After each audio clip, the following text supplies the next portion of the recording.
멋이라? 난 저번 주에 트럼프 대통령이 연설을 했어요. 왜냐? 굉장히 지지율이 낮았기 때문이죠.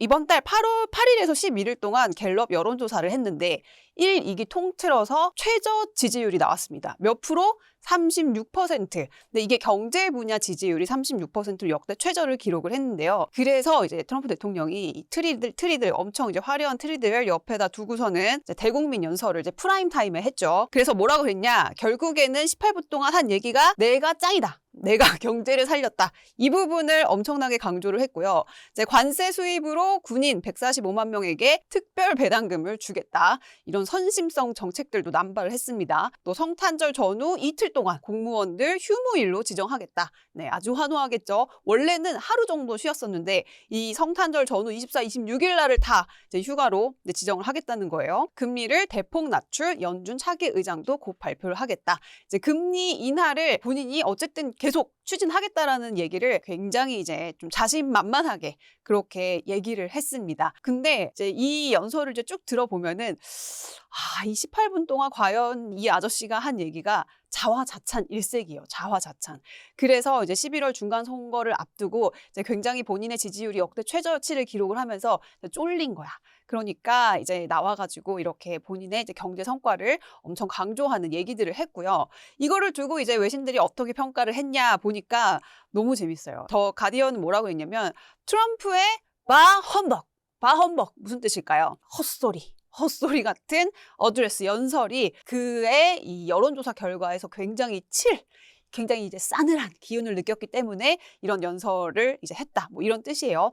이 바험벅이란 뜻이 굉장히 이제 조롱 섞인 비아냥거리는 그런 웃음을 나타낼 때 이제 하는 말이거든요. 크리스마스 캐롤에서 스크루지 아저씨가 사람들이 막 트리 막 있고 막 가족끼리 행복해하고 막 이런 모습을 보면서 웃기고 있는 소리 이렇게 할 때 나왔던 얘기예요. 그러니까 이제 언론사들이 이 트럼프 대통령의 연설을 굉장히 이제 비꼬고 비아냥거렸다. 이런 이제 의미로 이해를 하시면 될 것 같고 다른 이제 언론에서는 뭐라고 했냐? 이제 팩트 체킹. 트럼프 대통령의 굉장히 빠르고 또 굉장히 이 프라임 타임 때 이 연설을 rapid fire이라고 한 거예요. 그러니까 뭐라고 했냐면 스피치가 굉장히 부정확하고 그다음에 미스리딩한 클레임이었다. 그래서 하나씩 이제 팩트 체킹을 하는 그런 이제 언론들의 이제 뉴스가 이제 줄지어졌습니다.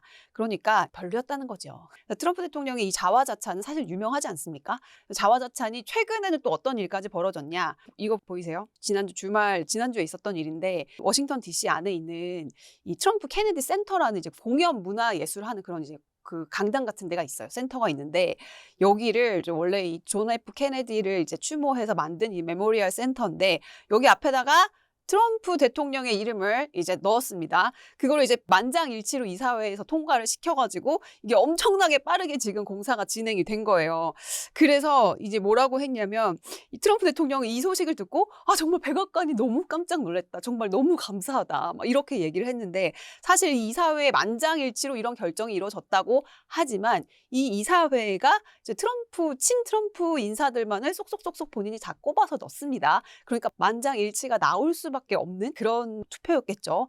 그래서 이제 여기 본인 이름을 자기가 이렇게 자화자찬하게 더 앞에 넣었잖아요. 네, 이런 일도 있었고 또 여기는 보면은 여기도 이제 워싱턴 DC에 있는 이제 평화연구소, 미국 평화연구소라는 센터인데 이 기관도 요 앞에 도널드 D 트럼프 이 이름을 앞에다가 이제 또 크게 또 새겨 넣습니다. 근데 이거 자세히 보면은 이 유나이티드 스테이트 인스티튜트 오브 피스 요거는 이제 음각으로 이렇게 판해가지고 기존에 있었던 거고 이 앞에다 도널드 J 트럼프는 이제 양각으로 약간 스티커 같은 거를 붙인 그런 느낌이에요. 이걸 이렇게 보고 있으면은 이거 하는 사람들도 참 고심했겠다 이런 생각이 들더라고. 왜냐면 정권이 바뀌면 요거 떼어놔야 될 수도 있잖아요. 근데 이제 이렇게 음각으로 새겨놓으면 떼낼 수가 없잖아. 벽을 통째로 바꿔야 되니까요.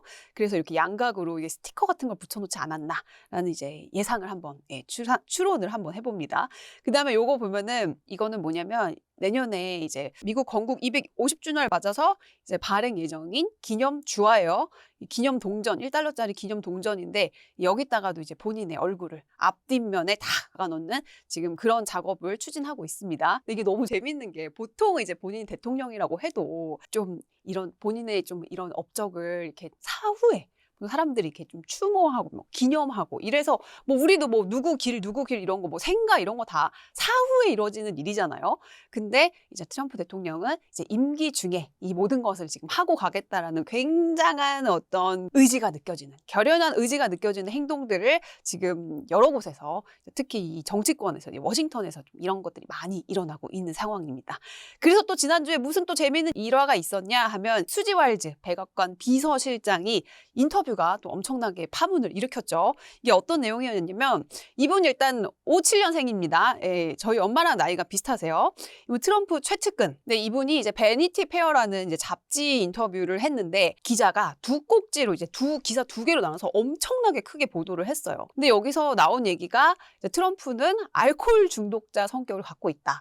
이제 본인이 못할 일이 없다고 굉장히 착각하고 있고 이제 부통령은 이제 음모론자다. 그다음에 일론 머스크는 오드덕. 이상한 사람이다. 괴짜다. 한 명의 이 어떤 정권의 실세들에 대해서 신랄하게 이제 비판을 하는 그런 인터뷰가 나왔어요. 그래서 이게 엄청나게 파문이 됐는데 이게 왜 그러냐면 이분이 원래 굉장히 조용하고 앞에 나서기를 엄청나게 꺼리는 양반이에요.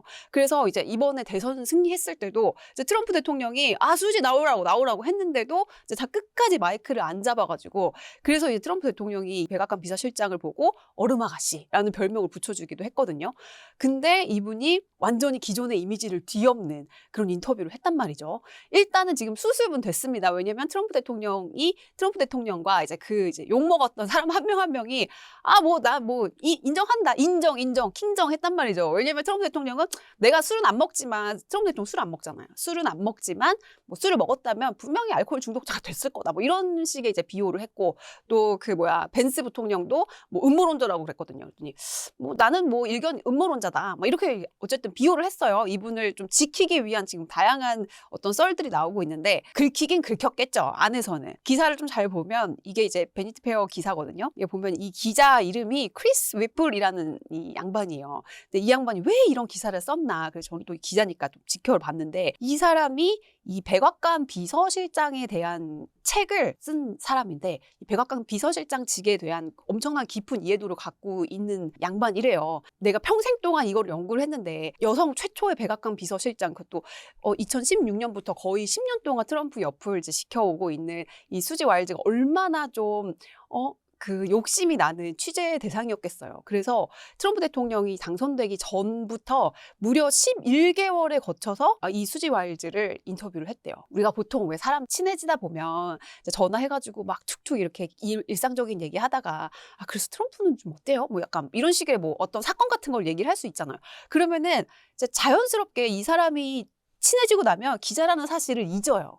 그래서 이제 인터뷰를 보면은 뭐 세탁실에서도 뭐 통화를 했고 뭐 집에서 베란다에서 통화했고 뭐 이런 내용이 나오거든요. 그러니까 수지 와일즈가 약간 마음을 좀 놓은 게 아니었을까 좀 그런 예상을 해보는데 11개월 동안 이제 공을 들인 거죠. 이 기자 입장에서는 결론적으로는 이건 완전 악의적인 기사다. 이제 완전 짜집기 편집이 된 거다. 이러고서는 이제 막 분노했단 말이에요. 그래서 이 둘의 관계는 이미 끊어졌을 가능성이 높아요. 근데 그만큼 기자가 이런 좀 백악관 비서실장직 수지 와일즈라는 인물에 대해서 좀 이런 딥한 기사를 쓰고 싶지 않았을까. 좀 그런 어떤 야욕이 있지 않았을까? 그런 좀 상상을 해봅니다. 그래서 일단은 넘어갔는데 이것도 우리가 좀 지켜봐야 될 것 같아요. 이 수지 와일즈라는 인물을.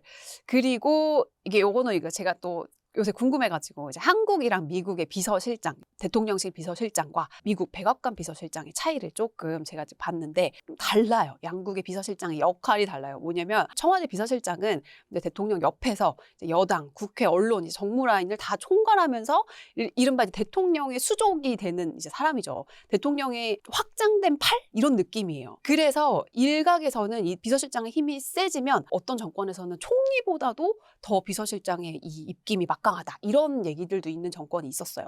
근데 미국의 백악관 비서실장은 어떤 역할이냐면 이 게이트키퍼의 역할이 굉장히 강합니다. 그러니까 대통령한테 올라가는 모든 정보들을 다 막을 수 있는 거예요. 그래서 누가 만나고 싶대요. 안 돼. 누가 이거 올린대요. 안 돼. 이렇게 대통령에 올라가는 이제 역할을 다 막는 게이트키퍼의 지금 롤이 가장 중요하고 좀 행정적인 역할이 중요하죠. 그래서 대통령의 방패 역할이다. 이런 이제 얘기들이 있어요. 그래서 또 미국 정가에서는 이 가장 파워풀한 퍼슨, 이 워싱턴에서 제일 파워풀한 사람이 선거로 선출되지 않는다라는 이런 좀 유명한 또 말들이 있습니다. 그래서 한국 때 미국의 비서실장, 아마 수지 와일즈가 우리나라의 비서실장이었다면 바로 목이 날아가지 않았을까라는 예상도 해봐요. 근데 워낙에 이 양반이 하는 일이 많고, 게다가 2016년도에 트럼프 대통령이 이제 경합주에서 그 플로리다가 경합주 중에 하나거든요. 거기 경선에서 이제 승리하는데 결정적인 역할을 했던 양반이 이 수지 와일즈예요. 그래가지고